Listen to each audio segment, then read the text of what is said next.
Fiona Hall, Liberal Democrat MEP for the North East. We interviewed you last Strasbourg session of the European Parliament. The campaigners are back here this time, and good news. What's actually happened? It's amazing news. We have got the written declaration passed. We got the 369 signatures, and that means it's now a formal declaration of the Parliament, and it will be sent to the Commission, and we will be expecting a reaction from them. And in fact, I'm due to meet them next week to take this forward. It's an amazing day because it's very difficult to get a written declaration passed. Less than 1 in 10 do succeed, and it's only been possible because people have made the effort to come all the way from the northeast of England and other corners of the UK in order to campaign on this. And they've been and they've spoken face to face with MEPs from all countries and all political persuasions, and they've made their case. So it's really exciting and it's really inspiring. Because it shows the European Parliament is actually a very open place and that you can come and make a difference as an ordinary person. And do you think that this very tragic story, the death of Ailey Cairns, originally from Northumberland, do you think that has really helped to strike a chord with the MEPs and just demonstrate why it was so important to give their support? Yes, I think so, because people were really speaking from the heart, and MEPs listened.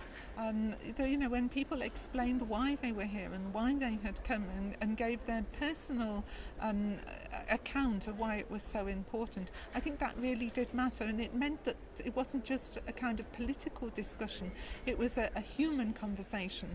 And it was quite surprising the number of MEPs who told us that they also had had friends killed or badly injured in accidents involving cyclists and lorries. So it was very much at a personal human level that this succeeded. And you've been working, as you say, very closely with the family of Ailey Cairns, family and friends. What do you think it means to them today to have reached this target, this big target? There's been a lot of work, and they put a lot of effort into it. It's obviously very difficult for them because, at the end of the day, you wish that this hadn't happened because it was such a tragedy and such a difficult thing for the family and friends to go through.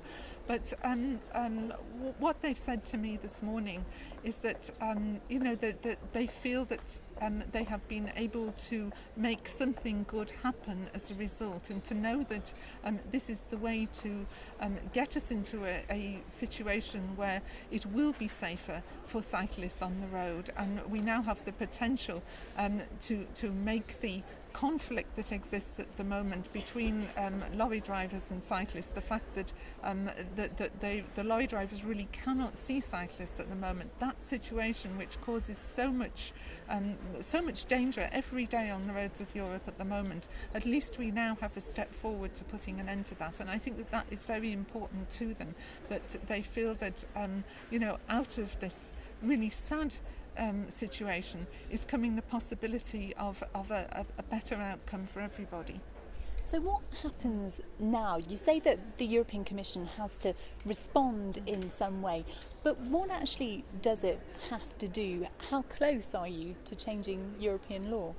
I'm realistic. This is the first step and we have a long way to go yet. But I am meeting with officials from the Commission next week to pin them down on exactly what they intend to do in response to the Parliament's written declaration. And that's the start of the process of getting the Commission to come forward with something. Simultaneously, I shall also be meeting with officials and ministers in the Department for Transport in the UK to make sure that the UK government is on side, because if we have new legislation, it will need to be supported by both the Parliament and the ministers, the transport ministers in the Council of Ministers. So it's really important to make sure that ministers in the UK understand how important this is to people in the UK, and that we get full support on any legislation that is proposed by the Commission. So there are a number of steps forward, but it's very positive. What we've managed to do today opens the door, and that's the most important thing.